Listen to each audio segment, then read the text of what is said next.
नमस्कार, स्वागत है आप सभी को। आज की कथा है लड्डू गोपाल की कृपा और मंगू मालू माली की कथा।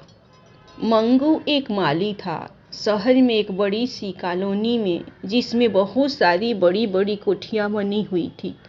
वह वहाँ जाता और वहाँ की 5-7 कोठियों की बगीचे की खूब रखवाली करता।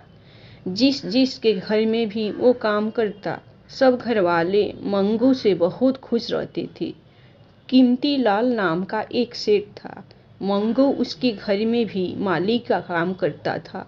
मंगू जब भी कीमती लाल के घर के बगीचे में पौधों को पानी देता, मिट्टी खोदता, तो एक ऐसी जगह होती जिसमें से उसको एक कोने में से मिट्टी के नीचे से थोड़ी थोड़ी आहट की आवाज़ आती, जैसे ही कोई मिट्टी को नीचे से खटखटा रहा हो और बाहर निकलने की कोशिश कर रहा हो।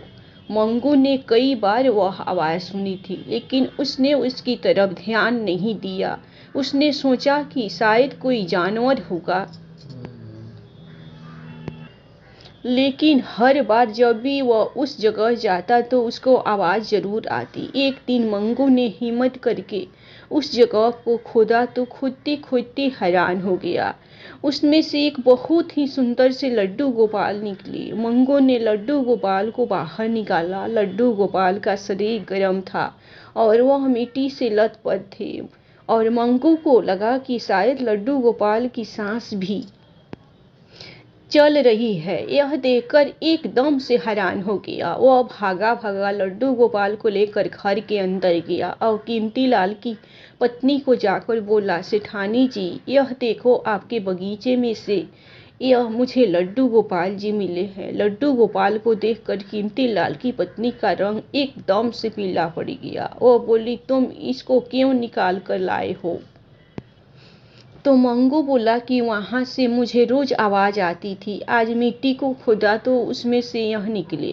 मालकिन चीखती हुई बोली, बड़ी मुश्किल से मैंने इसे पीछा छुड़ाया था। कीमती लाल के 2 बेटे थे। कीमती लाल की पत्नी अपने बेटों को बहुत ही प्यार करती थी। उनको सुबह उठकर तैयार करती, नहलाती, स्कूल भेजती, घर आते तो खाना खिलाती, शाम को पढ़ाती, रात को भी खाना खिलाकर लोरी सुनाकर सुलाती। कीमती लाल के घर एक लड्डू गोपाल जी भी थे, जिसको कीमती लाल की माता जी बहुत ही मानती थी। माता जी के स्वर्गवास होने के बाद कीमती लाल ने अपने मंदिर में उस लड्डू गोपाल को बड़ी सदा से रखा हुआ था। कीमती लाल भी लड्डू गोपाल जी को बहुत ही मानता था, लेकिन सेठानी जो थी उसको लड्डू गोपाल की सेवा करना बड़ी मुश्किल लगता था कि सुबह उठकर इनको स्नान कराऊं तो मेरे बेटे को कौन नहलाएगा, बाद में इनको भूख लगाऊं तो मेरे बेटे को खाना कौन खिलाएगा, रात को मैं इनको सुलाऊं तो मेरे बेटे को लोरी गाकर कौन सुनाएगा। बेटों के प्यार में वो अंधी हो चुकी थी। उसको यही बात बुरी लगती थी। इसी कारण उसने एक दिन निश्चय किया और घर के बगीचे में जाकर लड्डू गोपाल जी को दबा दिया और कीमती लाल को बोल दिया कि लड्डू गोपाल जी चोरी हो गए हैं। लड्डू गोपाल के चोरी होने पर कीमती लाल बहुत दुखी हुआ, लेकिन वह कर भी क्या सकता था। आज जब गोपाल जी को लेकर मंगू सेठानी के पास आ गया तो सेठानी चिढ़ गई और उसको बोली कि तुम इसको क्यों निकाल कर लाए हो। मंगू ने कहा कि अब मैं इसका क्या करूं। मालकिन ने कहा, तुम लड्डू गोपाल जी को अपने पास रखो और दफा हो जाओ, मेरे घर से आगे से यहाँ मत आना। क्योंकि सेठानी को डर था कि अगर यह सच कीमती लाल को मंगू ने बता दिया तो कीमती लाल उस पर बहुत गुस्सा करेगा, और कीमती लाल की बीवी ने मंगू को नौकरी से निकाल दिया। अपने आसपास रहने वाले घर के लोगों को ही कह दिया कि मंगू चोर है, मैंने उसको अपने घर से नौकरी से निकाल दिया, तुम लोग भी निकाल दो। तो सब लोगों ने कीमती लाल की पत्नी की बात पर विश्वास कर लिया और मंगू को नौकरी से निकाल दिया। मंगू इस बात से हैरान था कि मैंने क्या किया जो आज मुझे यह दिन देखना पड़ा। वह कपड़े में लड्डू गोपाल जी को लपेट कर अपने घर गया। वह रोता हुआ अपनी पत्नी को इशारों में बताता है कि यह लड्डू गोपाल जो मुझे सेठानी के घर से मिले, लेकिन इसके मिलते ही मेरी सारी नौकरी छूट गई। अब मैं इसका क्या करूं? मंगू की पत्नी रूपाली ने बड़े प्यार से लड्डू गोपाल को पकड़ा, उसके शरीर पर लगी मिट्टी और जो भी लगा हुआ था उसको झाड़ कर एक कपड़े में बांध कर रख दिया। ठाकुर जी को स्नान कराकर घर के कोने में बड़ी सदा से नीचे कपड़ा बिछा कर रख दिया। मंगू जो कि बहुत उदास था, उसको तो लग रहा था कि अब घर का गुजारा कैसे होगा। फिर उसने मन में सोचा कि लड्डू गोपाल के मिलते ही मेरी नौकरी चली गई, यह सब लड्डू गोपाल के कारण हुआ है। लेकिन रूपाली ने उसको इशारे से समझाया कि लड्डू गोपाल जी भगवान हैं, यह सब देख लेंगे, जो होता है अच्छे के लिए होता है। उसकी पत्नी ने कहा कि जो लड्डू गोपाल के शरीर से मिट्टी उतरी है, इसको कहाँ रखूं? मंगू उस समय जो झलाया हुआ था, वह बोला, अपने घर के बाहर जो आंगन में मिट्टी है वहां फेंक दो। रूपाली ने वैसा ही किया। मंगू को चिंता के कारण नींद न आई कि घर का गुजारा कैसे होगा, लेकिन उसकी पत्नी तो बिल्कुल आराम से सोई थी। ठाकुर जी को देखकर एक अजीब सा चैन मिला था और अजीब सी खुशी हुई थी, और इसी आनंद में वह सारी रात बड़ी सुकून से सोई। सुबह जब मंगू उठा तो उसने देखा कि आंगन में जिस जगह पर ठाकुर जी के शरीर से मिट्टी उतारकर पत्नी ने फेंकी थी, उस जगह पर बहुत ही सुंदर फूल खिल गए हैं और उन फूलों की खुशबू सारे मोहल्ले में फैल गई। सारे लोग सोचने लगे कि आज मोहल्ले में कैसी खुशबू आ रही है। सब लोग देखने आए तो मंगू के आंगन में बहुत ही सुंदर फूल खिले हुए थे।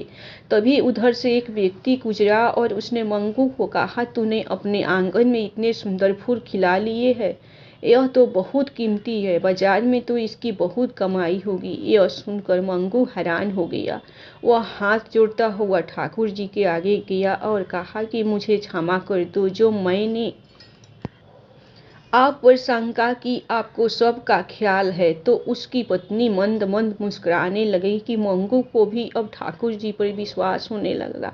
मंगू ने वो फूलों को उतार कर पहले कुछ फूलों को गोपाल जी के चरणों में रखा, बाकी फूल बाजार में बेचे। उसको बहुत ही अच्छे दाम मिले। अब तो वह फूल हर रोज मंगू के आंगन में खिलने लगे और फूलों को बेचकर मंगू मालिक बन गया। मंगू और उसकी पत्नी ने यह निश्चय किया था कि कीमती लाल की बीबी ने अपने बच्चों की परवरिश के कारण लड्डू गोपाल जी को मिट्टी में दबा दिया था। आज से लड्डू गोपाल जी ही हमारी संतान है, ताकि हम भी अपनी संतान के कारण कहीं लड्डू गोपाल जी की तरफ हमारा झुकाव कम ना हो जाए। और मंगू एक बहुत ही बड़ा फूलों का व्यापारी बन चुका था। उसने बहुत बड़ा आलीशान मकान ले लिया था। एक दिन मंगू जब घर पर नहीं था और रूपाली घर पर अकेली थी, तभी एक औरत बहुत बुरी अवस्था में, जिसका शरीर बुढ़ापे के कारण बहुत कमजोर हो चुका था और उसको आंखों से भी नजर नहीं आ रहा था, तभी वह रूपाली के दरवाजे पर आकर भूख के कारण, जिससे खड़ा नहीं हुआ जा रहा था, वह बेहोश होकर गिर गई। रूपाली ने उसको जल्दी जल्दी उठाया और अंदर ले गई। जब वह उठी तो उसने उसको भोजन कराया और इशारों से पूछा कि आप कौन हो, लेकिन बहुत कमजोर होने के कारण वह कुछ न बता सकी। जब मंगू घर पर वापस आया तो उसने उस बूढ़ी औरत को देखा तो उसको पहचानने की कोशिश करने लगा। तभी उसको ध्यान आया, यह तो वही कीमती लाल की पत्नी है। उसने पूछा कि माताजी, आपका यह हाल कैसा हो गया? तो कीमती लाल की पत्नी बोली, तू कौन हो? मंगू ने बताया कि मैं वही आपका माली मंगू हूँ, जिस पर आपने चोरी का इल्जाम लगाकर सारे मोहल्ले से नौकरी से निकलवा दिया था। लेकिन आपके मुझ पर बहुत उपकार है। आपके दिए हुए लड्डू गोपाल के कारण ही आज मैं माली से मालिक बन गया हूँ। कीमती लाल की पत्नी यह सुनकर फक फक कर रोने लगी और मंगू के पैरों में गिरती हुई बोली, मुझे लड्डू गोपाल के पास ले चलो। संतान के कारण मैंने लड्डू गोपाल जी को जमीन में गाड़ दिया था। आज वही संतान ने मुझे घर से बाहर निकाल दिया है। मेरे पति की मौत के बाद ही मेरे बच्चों ने मुझे आंखें दिखानी शुरू कर दी।